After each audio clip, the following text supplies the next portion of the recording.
March 1847. A chill settles over Louisiana's Rapides Parish as the sun sinks behind cypress trees. Panic grips the white landowners. The rumor spreads of a monster on Belle Rouge Plantation, a woman of impossible size whose strength could snap a man's spine like a twig. In the records, she is called simply Goliath. Her rage and silence are all that remain after decades of violence. What drove Goliath to become Louisiana's most feared woman? Witness her legend and the breaking point that shocks even her captors. Stay with this story for the truth behind the wrath. January 1824. A silent crowd gathers as a massive girl stands taller than grown men on a New Orleans auction block. She is 8, already 5'7". Her mother has died during the crossing. Her eyes are blank, absorbing the hatred and greed around her. Marcel Duchamp, the richest planter in Rapides, outbids everyone, gambling that her size will fill his fields with cotton. The plantation workers murmur, wary of the child's bulk and haunted expression. Duchamp sees only profit. With food scarcity and disease ravaging his workforce, he believes muscle alone will save his fortune. Belle Rouge Plantation sprawls along red dirt fields. There, Goliath grows at an alarming pace. By age 12, she is 6'2", by 15, nearly 7 feet. Custom iron shackles must be forged for her wrists. Her nickname spread, Goliath, the giant, the workhorse. Her world is pain and silence. She outpaces 3 men in the cotton rows, but that means punishment, not reward. Overseer Reynard singles her out, declaring she must carry the heaviest loads and move fastest, so others learn by example. The other slaves avoid her, fearing association will draw violence. Every day, her hands become more calloused, her body hardened. Despite her size, rations are no greater than for a child. Hunger gnaws at her constantly, fueling a growing, simmering anger with every cut, whip, and indignity. At 16, Goliath's silence becomes legend. Caught moving too slow, she is bound to the whipping post. Reynard strikes her 37 times. She stands silent throughout, blood running down her back. The other laborers look away, some afraid, others in awe. She never screams, never collapses. Not once does she plead. This display terrifies the overseer and plants a seed of myth within the quarters. Perhaps the giant cannot be broken. Years pass. Goliath's massive form becomes both a threat and a warning. Small children are told to avoid her shadow. Some slaves whisper her real name in secret prayers. Yet Duchamp parades her before guests as a trophy, the proof that man can tame even monsters. But in her eyes, all who meet her see something deeper, an untamed will, waiting. Each day in the field, she counts the steps of guards, memorizes the routines. Every insult, every blow is stored in silence, building tension as Louisiana's storm clouds gather. Goliath remains silent, her wrath coiling, until the day the world gives her reason to speak with her hands. August 1840 scorches Belle Rouge Plantation under relentless Louisiana sun. Cotton bolls burst white across 1,500 acres, worked by 273 enslaved souls under Marcel Duchamp's iron rule. Goliath, now 24, towers at 7 feet 2 inches, her 340-pound frame a machine of muscle forged from endless toil. She hauls 400-pound cotton bales alone, output equaling 4.3 average workers, making her Duchamp's prized asset amid falling yields from disease-ravaged fields. Overseer Claude Reynard, a wiry man with a permanent scowl, obsesses over her dominance. He tracks her every movement, whip coiled at his belt, convinced her size mocks his authority. Whispers among slaves call him the Snake, for how he strikes without warning. Reynard sees Goliath not as property, but as a challenge to break publicly, to remind all of the plantation's unbreakable hierarchy. Reynard issues his cruelest command yet: breed Goliath for profit. He selects Thomas, a broad-shouldered field hand from Virginia, reasoning their offspring will inherit unmatched strength for sale at premium prices. Under moonless sky, Guards chain them inside a stifling storage shed. 3 nights of forced intimacy, door barred, no food beyond corn mush.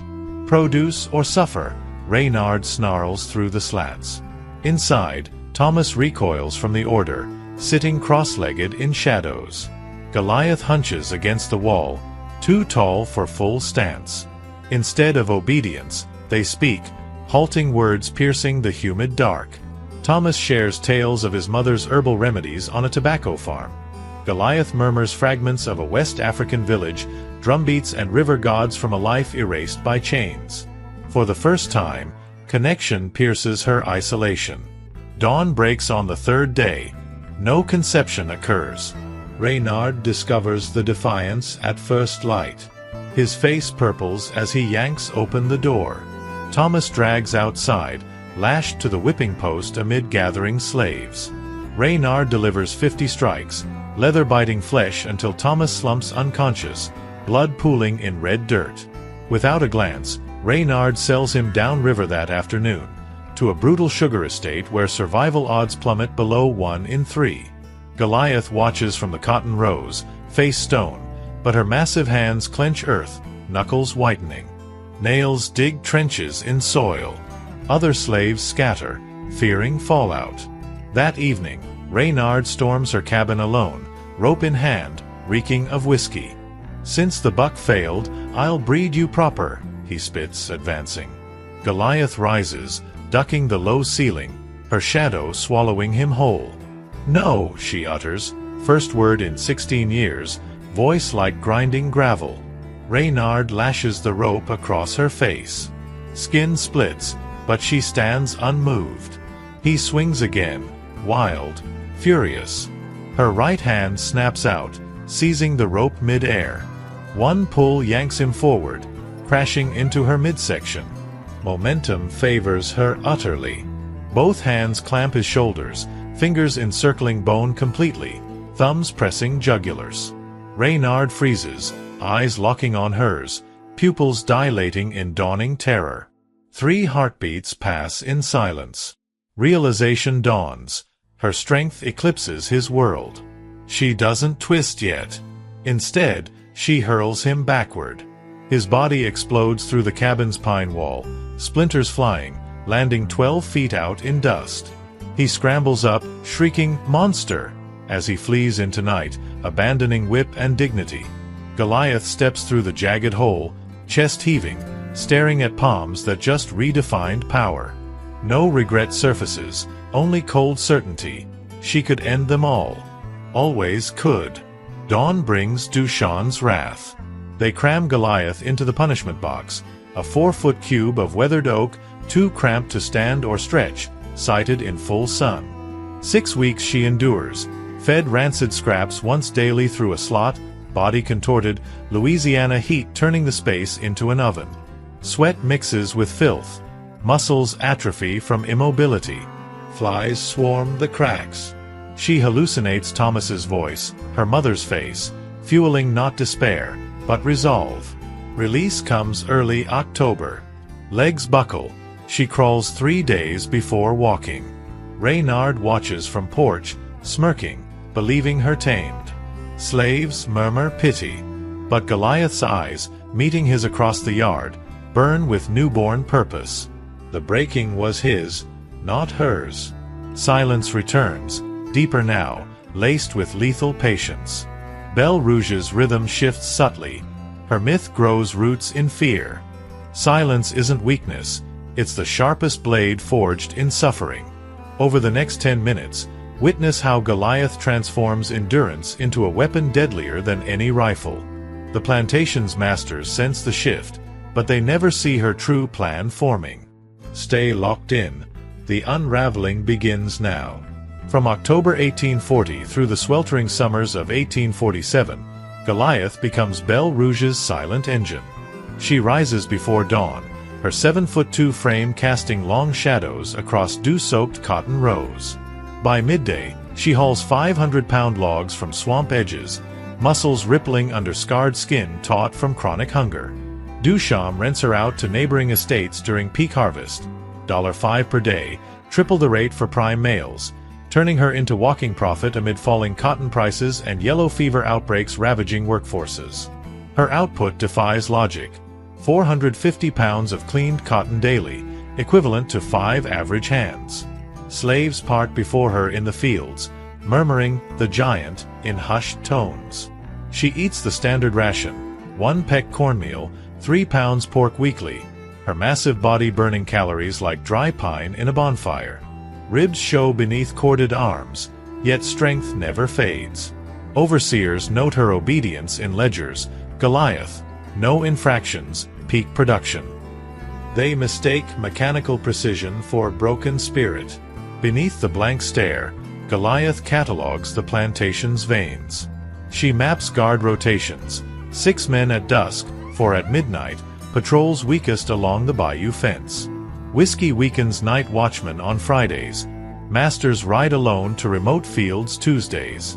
Dog handlers feed hounds scraps at 7 p.m., leaving them sluggish. Armory locks rust in humid air. Picks from cotton burrs could spring them. She times everything. Sunrise at 5:42 in June. Cotton gin hum peaks at 9:15 a.m. Overseer naps from 2 to 3 p.m. Hired to neighboring Kentwood Plantation in 1843, she memorizes escape trails through cypress knees and alligator-infested sloughs, paths too treacherous for pursuit. Back at Belle Rouge, she tests limits subtly, lingering 2 seconds longer at water barrels, positioning near shadowed corners. No one notices. Her mind sharpens like a hidden blade, filing every vulnerability into a mental arsenal. Escape never crosses her thoughts. Annihilation does. January 1845 shatters Belle Rouge's fragile order. Duchamp's gambling debts, $28,000 at New Orleans cockfights, for sale. A New Orleans consortium buys the 1,500 acres. Samuel Hartwick, shipping magnate flush with blockade profits. Robert Chunault, owner of Twin of Oils Parish Estates. Judge Eugene Laveau, parish magistrate who'd sentenced 14 runaways to hanging. They retain 260 slaves, dubbing the property secure under collective rule. Reynard departs with a severance. Enter William Brock, 27, ambitious ex-militiaman with a bullwhip scarred from duels. He inherits Goliath's file, extreme height, prodigious strength, prior incident 1840, box punishment effective.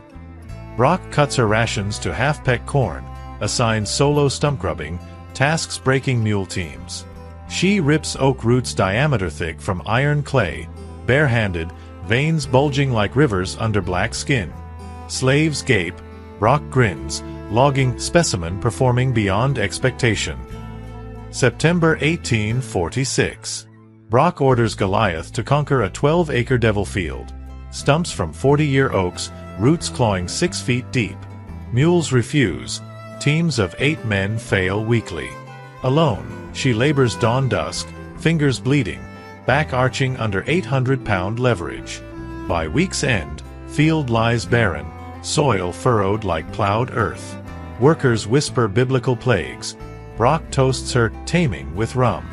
That moonlit night, 13-year-old Sarah, delicate, wide-eyed field girl, treks to the big house at Hartwick Summons. Goliath spots her faltering steps from the quarters, dress clutched tight. 2 hours pass. Sarah returns shredded, silent sobs racking her frame, thighs bruised purple. She collapses near Goliath's pallet, whispering, "It hurt. Won't stop hurting." Goliath cradles the child wordlessly, massive hands stroking tangled hair, first tenderness in decades. Dawn breaks red over the fields. Goliath straightens, joints cracking like distant thunder. Sarah sleeps fitfully beside her. In that crimson light, resolve crystallizes, not hot rage, but glacial certainty. Every master who'd whipped, starved, bred, broken, they end by her hands. Not chaos. Precision. Starting soon. She rises, shadow eclipsing the child, and steps into morning mist. Silence deepens, pregnant with inevitability. The machine awakens. October 1846 drapes Belle Rouge in golden autumn haze, cotton fields heavy with harvest. The air hums with urgency. 273 enslaved souls bent double under quotas, overseers barking orders amid falling prices from overproduction. William Brock, the new 27-year-old enforcer, rides constant patrols, his bullwhip scarred from duels, eyes scanning for weakness. Goliath works the western fields, her 7'2" frame a monolith amid stooped figures, picking 450 pounds daily without pause. Brock logs her output obsessively, specimen optimal. He never glances her way long enough to see the predator beneath. Sarah's assault lingers like smoke. The 13-year-old huddles in quarters, refusing food, bruises fading but spirit shattered. Goliath tends her nightly, massive hands dipping rags in brackish water, cleaning wounds with surprising gentleness. Whispers spread. Hartwick summoned 2 more girls that week. Brock laughs it off as master's rights. Goliath's fists clench tighter each dusk, resolve hardening to diamond. Brock dies first. Precision demands patience. Goliath maps him for days. Brock inspects western drainage ditches Tuesdays at 4:15 p.m. Horseback, rifle slung, whip coiled. The tree lean offers cover. Tall grass hides her approach, a natural dip conceals bodies. His mount grazes loose, hobbles weak against her grip. Guards rotate 200 yards east, blind spot perfect. She tests paths barefoot, timing strides, 40 yards in 12 seconds, silent as mist. Evenings, she sharpens focus, ripping stumps tests grip strength, visualizing the motion. Encircle, rotate, sever. October 14th arrives clear-skied, humidity thick. Brock mounts at 3:50 p.m., announcing ditch rounds to idle hands. Goliath lingers near water barrels, visible, then drifts westward as he departs. Fields bustle, pick sacks fill, children haul gourds, no eyes follow her. She melts into grass fringe, body low despite size, pulse steady as field drums. Brock dismounts at the irrigation gate, 40 yards distant, muttering about clogged flow. His horse nibbles weeds. Sunset gilds the scene gold. Goliath moves. Bare feet imprint no trace in soft earth. Cypress shadows cloak her advance. 7 feet of coiled power crossing distance in spectral silence. Brock kneels, probing mud with a stick, back exposed, rifle propped against saddle. Wind rustles grass. Machinery drones faint from gin house.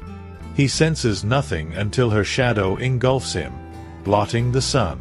He spins, hand flashing to whip. Back to work, giant. Move. Voice cracks with false bravado. 29 years old, married to Eliza in Alexandria, father to toddlers he boasts of weekly. Goliath towers 3 feet above, face granite, eyes voids. Brock's fingers fumble leather coil. She lunges, not wild, surgical. Right hand clamps his jaw, thumb under chin, fingers vice-like on mandible. Left seizes skull crown, palm engulfing occiput. His world shrinks to her grip. Brock thrashes, grabbing her forearms, veins like steel cables under scarred skin. He kicks, heels drumming her shins, useless as battering oaks. Release. Aisle. Words choke as her thumbs compress carotids. 3 seconds lock. His terror blooms wide-pupilled. She holds gaze, unblinking, imprinting his fear. No rage clouds her, only executioner's calm. She rotates. Sharp left toe right torque, cervical vertebrae C2, C3 fracture first, then C5, C6. Wet pop echoes, spinal cord shears clean. Brock's eyes glaze instantly, limbs slacken puppet-like. She suspends the corpse 2 beats, confirming stillness, then lowers it into the ditch. Face down in shallows, neck hyperextended 180 degrees, unnatural as snapped branch. Bruises bloom. Handprints circumference perfect on skull and jaw. Goliath exhales once, studies her palms, unmarred, nails chipped from stumps. No tremor. No nausea. Efficiency perfected. She whistles soft. The horse ambles over, accepting her lead rope as if Brock's. She walks it back to fields, mounts the saddle briefly to erase tracks, then resumes picking 20 yards from Discovery Path. Dusk falls. Workers stream quarters ward. Night search launches at Brock's absence. Lanterns sweep ditches by 10 p.m. A field hand spots the form first. Scream pierces dark. Hartwick arrives, face ashen. Chunault vomits into weeds. Parish doctor summoned at midnight. Rotational fracture. Force beyond human norms. Bear. Alligator. Jaw prints baffle. Hands larger than any man's. No weapon traces. No struggle signs. Militia whispers, beast attack. Dawn interrogations scour quarters. Slaves feign terror. Goliath stands impassive. Saw nothing, master. Hartwick eyes her briefly. Dismisses impossibility. Women don't kill. Giants pick cotton, not necks. Patrols double. Rewards posted. $100 gold for witnesses. Panic simmers. One death. Coincidence. Whispers of curse ripple bayous. Quarters hush that night. Sarah clings to Goliath's side, whispering awe. Others edge closer, eyes gleaming defiance. Goliath stares into embers, replaying the twist. Flawless. Brock's confidence, his family boasts, his cruelty, all erased in seconds. 5 masters remain. She tallies them silently. Hartwick's leers, Chunault's ledgers, Laveau's gavel, newcomer's arrogance. Hands flex, knuckles pop.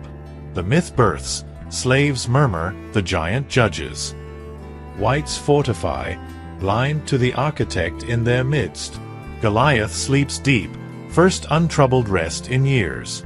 Tomorrow, the hunt accelerates. One death shatters illusions. The second proves intent. Over these 20 minutes, watch Belle Rouge fracture as Goliath's precision exposes the fragility of power. The masters fortify, but her shadow lengthens. Don't miss how fear becomes her ally. Brock's corpse discovery unleashes chaos across Rapides Parish.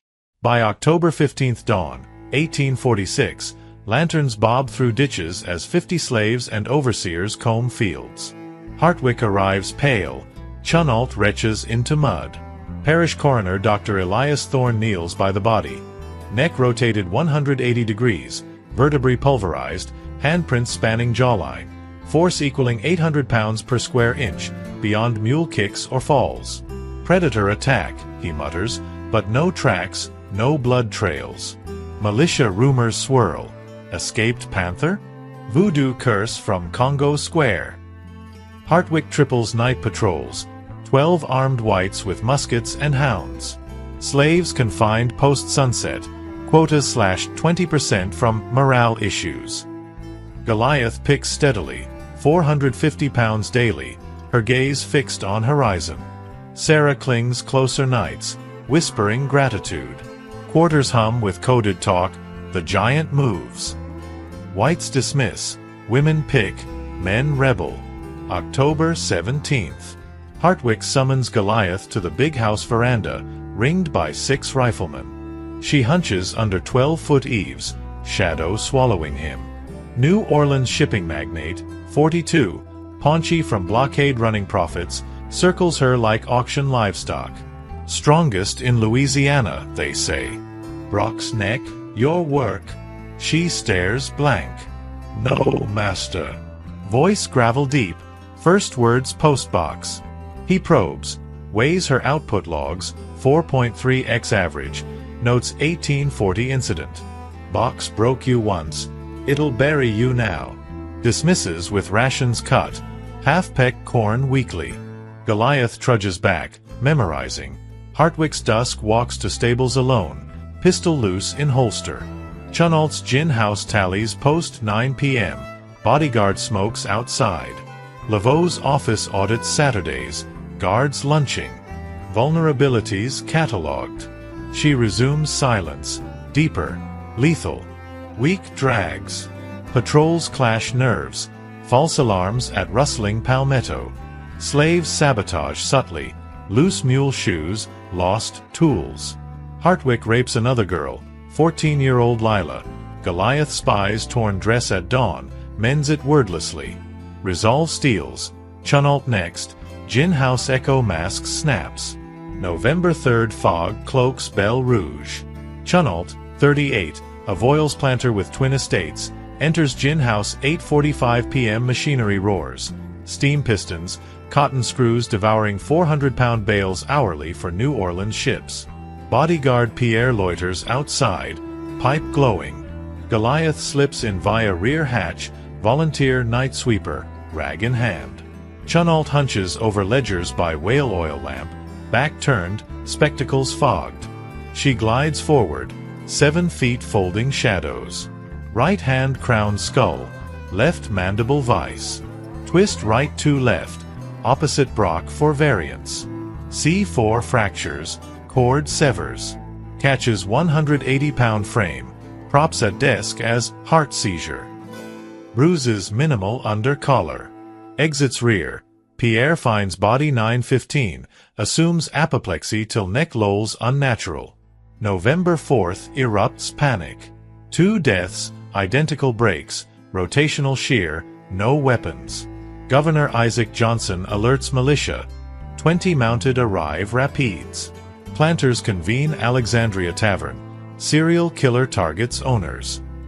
Rewards, $200 gold. Patrols quadruple. Slaves chained overnight. Interrogations brutal. Thumbscrews, water dunking. None break, Goliath impassive, saw shadows, master. Hartwick sells cotton early at 10-cent loss/pound, fearing sabotage. Laveau pushes parish edict. All plantations report unusual strength slaves. Blindness persists. Female slaves inert in worldview. Goliath works flawlessly. Output spikes 10%, earning model log note. Nights, she maps militia shifts. Weakest southeast bayou, 2 a.m. 3 down. 3 loom. November 20th. Hartwick bolts doors, sleeps pistol gripped. Dreams Brock's backward stare.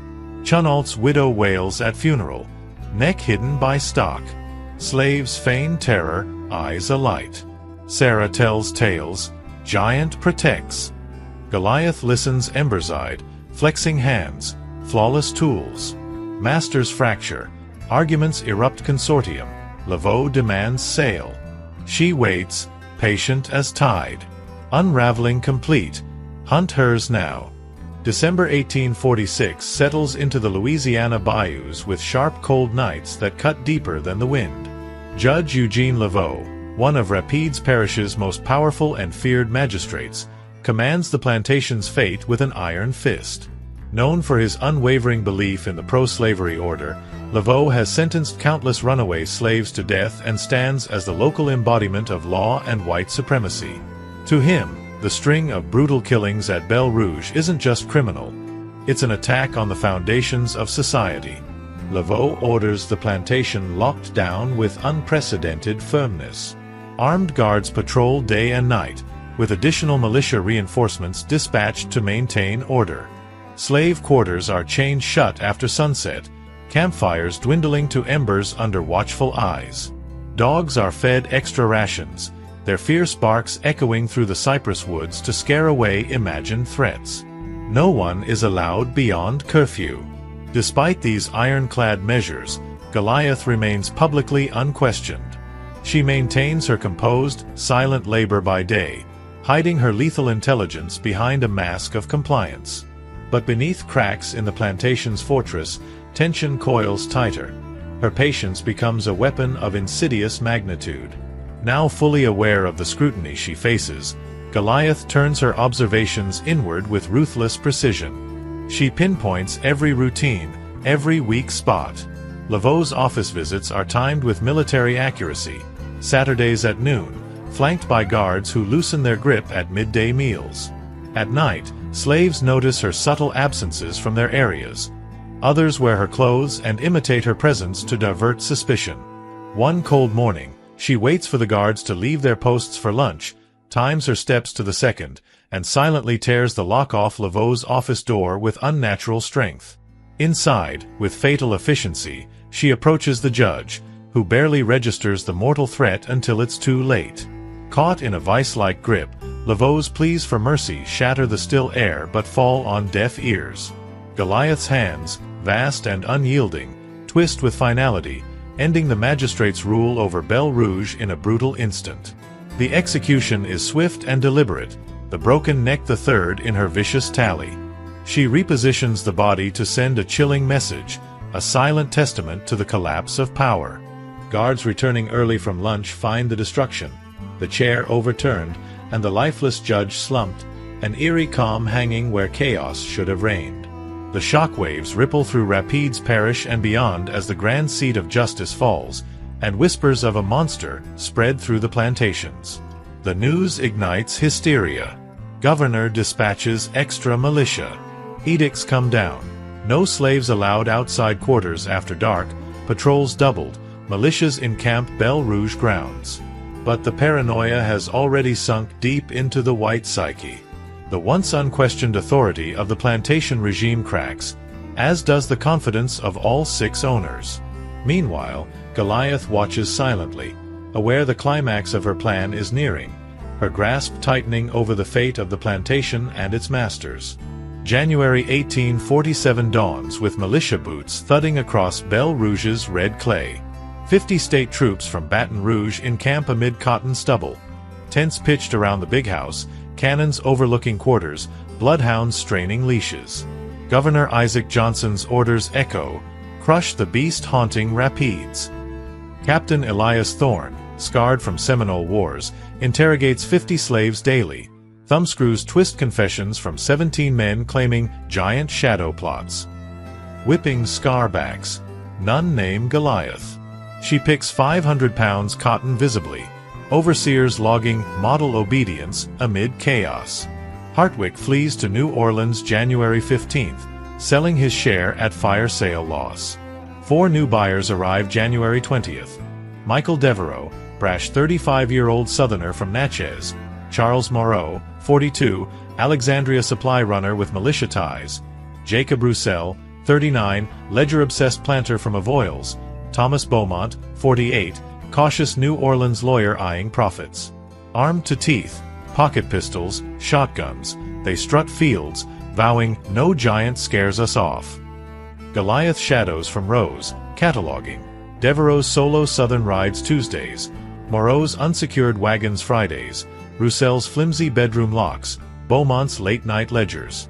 She adapts seamlessly. Daytime output spikes 15%, earning rations bump. Cover perfection. Nights, Sarah relays whispers. Militia drinks Friday nights. Goliath tests. Snaps chain links silently. Times hound sleeps post-feedings. February 4th targets Devereaux. Arrogant line inspector, resents patrols. She trails his dusk ride to Property Edge Ravine. Horse hobbled loose.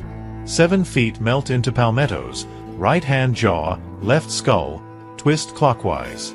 200-pound frame drops soundless into 10-foot drop. Neck 180 degrees reversed. Horse wanders back riderless at dark. Accident logged till autopsy reveals prints. February 27th. Moreau's supply wagon rattles from Alexandria. 2 guards drowsy on moonshine. Overturn at Bayou Bend. Goliath heaves axle from shadows, crushing him precise under crates. Guards survive bruised. Neck snap mimics impact. Physician notes, rotational anomaly. March 11th. Roussel's bedroom. Lock-picked cotton burr, enters fog silent. Twist counterclockwise. Poses on gin machinery dawn discovery. Bedroom empty. 5 dead. Rewards hit $1,000 gold. Mobs torch innocent quarters. Patrols quadruple. Hounds bay futile. Whites fracture. Owners argue shotgun rotations. Sleep barricaded. Slaves sabotage. Lax chains. Lost powder. Quarters myth swells. Giant judges masters. Beaumont, last standing. Pours ledgers March 12th candlelit. Goliath, female, African, 31 years, 7 feet 2 inches, 340 pounds, hands span 14 inches, no infractions post, 1840. Spec scream. Grip force crushes necks. Confronts her Westfield March 13th, 10 rifles 20 yards back. You've killed them all. She straightens, eclipse shadow. Silence stretches. Why? Because I can. Rifles cock, Beaumont waves off, gut screams, bullets bounce off myth-made monster. March 19th, big house summons. 12 guards ring desk. Freedom papers. Liberia ship, my escort. Goliath looms. No. Gold? Land. Want you owned. Begging. Broken. Beaumont shudders. Sees doom scripted. Flees that night, family to New Orleans. Sells share pennies on dollar, books France passage. Hunt reverses. Goliath unbound. Plantation crumbling. Slaves disperse whispers. Her shadow owns Rapides now. March 19th, 1847. The air in Rapides Parish hangs thick with dread. Cypress knees piercing fog-shrouded bayous like skeletal fingers. Thomas Beaumont, a 48-year-old New Orleans lawyer known for his shrewd courtroom maneuvers and unyielding pursuit of profit, barricades himself within Belle Rouge's grand oak-paneled study. 5 plantation masters have met gruesome ends. Overseer William Brock found face down in a drainage ditch with his neck rotated 180 degrees. Robert Chunault slumped over gin house ledgers as if struck by apoplexy. Judge Eugene Laveau propped in his office chair like a macabre doll. Michael Devereaux vanished into a southern ravine, his horse returning riderless. Jacob Roussel discovered on gin machinery with his bedroom inexplicably empty. Militia tents sprout like fungi across the 1,500-acre cotton fields, their bloodhounds baying futilely at shadows cast by Spanish moss-draped live oaks. Lanterns flicker through slave quarters where 273 souls huddle, whispering of the giant who judges. Beaumont pores over yellowed slave ledgers by the flickering light of a whale oil lamp, its acrid smoke stinging his eyes. His finger traces one entry amid columns of appraised values and production quotas. Goliath, female, African descent, approximate age 24 upon purchase 1824, current height 7 feet 2 inches, measured 1845, weight estimated 340 pounds, hand span 14 inches, daily cotton output 500 pounds cleaned, equivalent 5.2 average field hands. Infractions: 1 incident 1840, breeding refusal, box punishment effective, current status, model obedience. The numbers scream impossibility. Human anatomy defies such measurements, yet parish blacksmith records confirm custom shackles forged in 1839, irons too small for her wrists. Previous owners' notes mention the specimen, purchased for $400 as an 8-year-old already standing 5 feet 7 inches. The math aligns perfectly with 6 identical cervical fractures, rotational shear at C2, C5 vertebrae, force exceeding 800 pounds per square inch, handprints matching 14-inch spans. Beaumont's hands tremble as he summons her at dawn. She materializes in the western cotton field like an eclipse blotting the sunrise, her massive frame casting a shadow that swallows 3 workers picking bowls under dew-heavy plants. 10 militia rifles train on her from 20 yards, barrels glinting in first light. Beaumont steps forward, voice cracking. You've killed them all, Brock, Chunault, Laveau, Devereaux, Roussel. Silence stretches taut as a bowstring, broken only by distant hound howls. Why? Her voice emerges like grinding gravel from years of enforced muteness. Because I can. Because you made me. Rifles cock in unison. Beaumont waves them down frantically.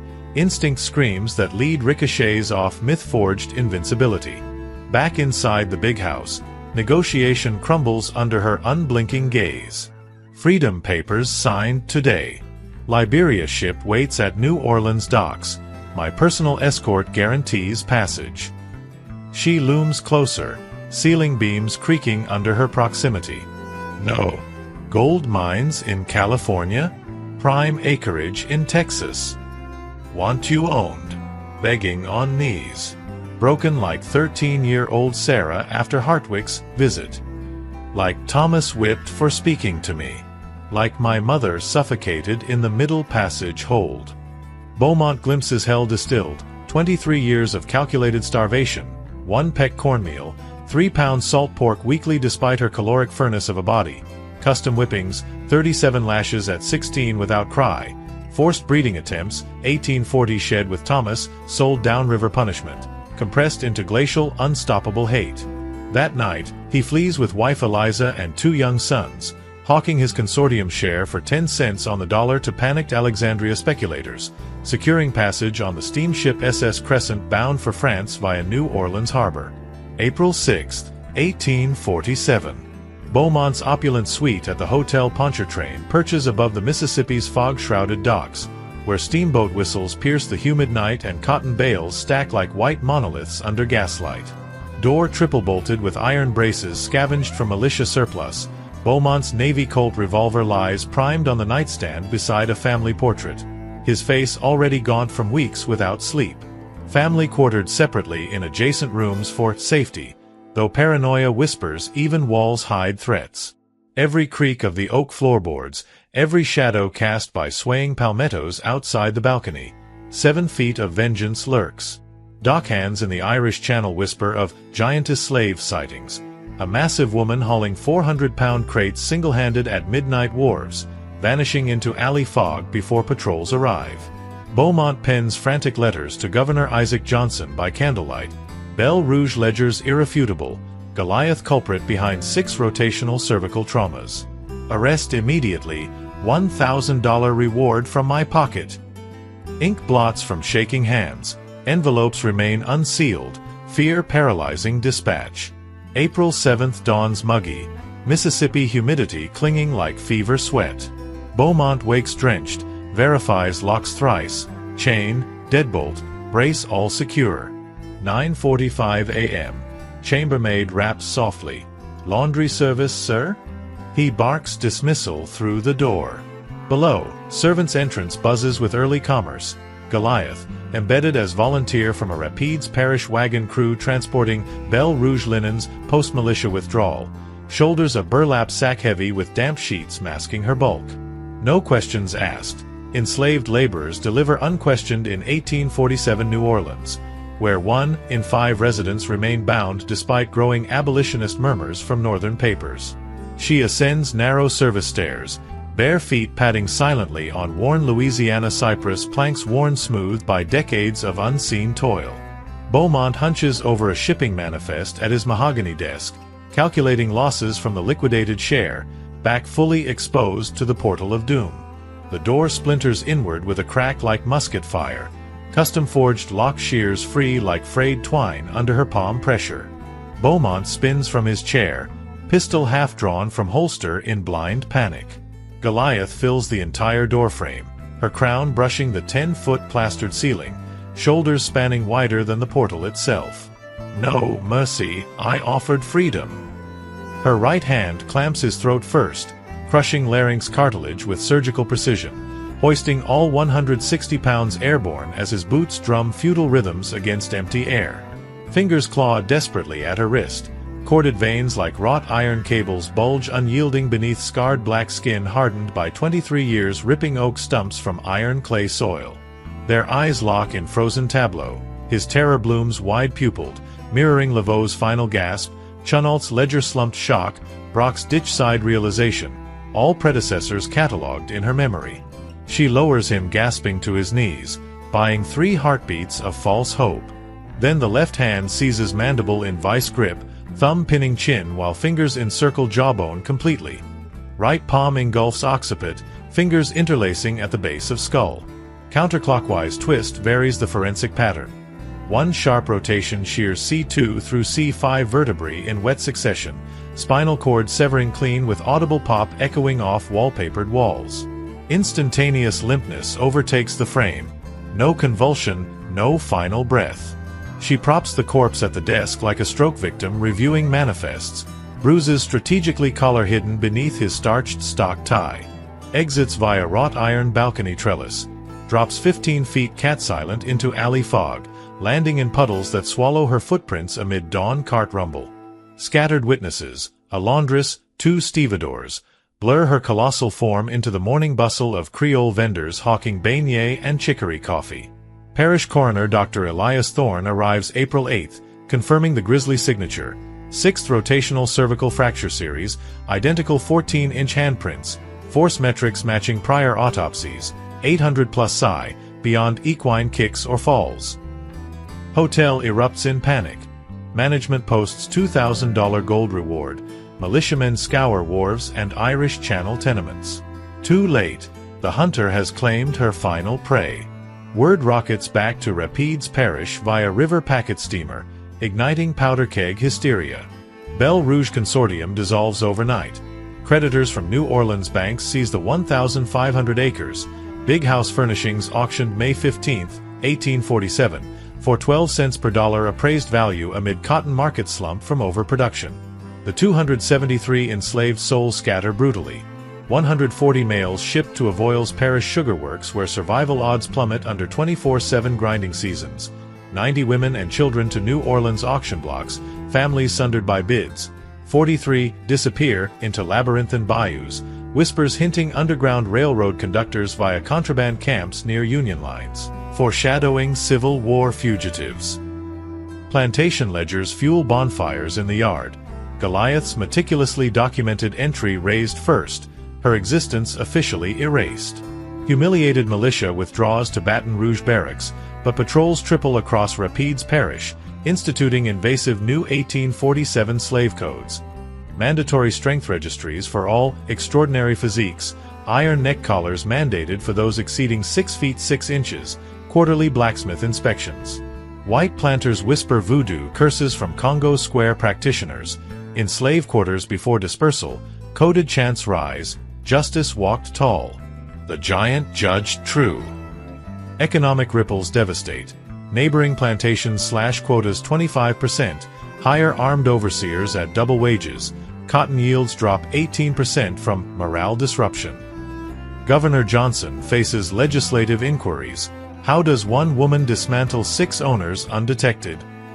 Spurring statewide edicts tightening patrols from Red River to Plaquemines. Months-long manhunt yields absolute void. Rewards balloon unclaimed. $5,000 gold shimmering in Alexandria bank vaults. Theories fracture along racial lines. Whites insist Underground Railroad spirited her north through contraband camps swelling with Civil War precursors. Militiamen comb Plaquemines cane breaks where Judah P. Benjamin's Belchas plantation innovates vacuum pans amid similar 1847 tensions. Abolitionist pamphlets, smuggled despite codes, hail her as divine retribution. Darker rumors persist. Covert militia hanging with records scrubbed, body dumped in alligator-infested bayous. Rapides Parish archives preserve only tantalizing fragments amid fire-damaged folios, 1846-47. Anomalous series of 6 plantation owner deaths, cervical trauma rotational pattern consistent across cases, perpetrator unidentified.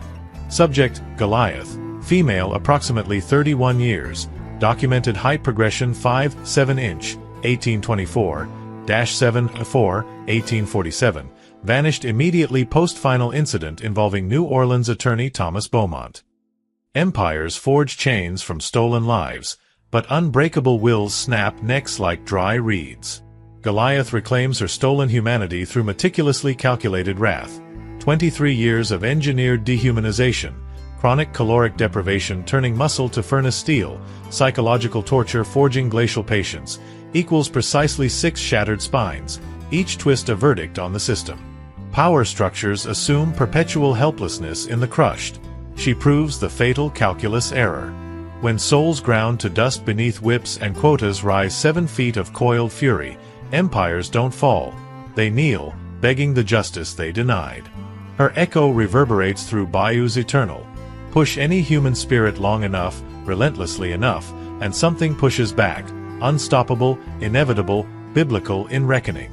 Nothing, no militia, no code, no gold, survives wrath 7 feet tall unleashed upon its architects.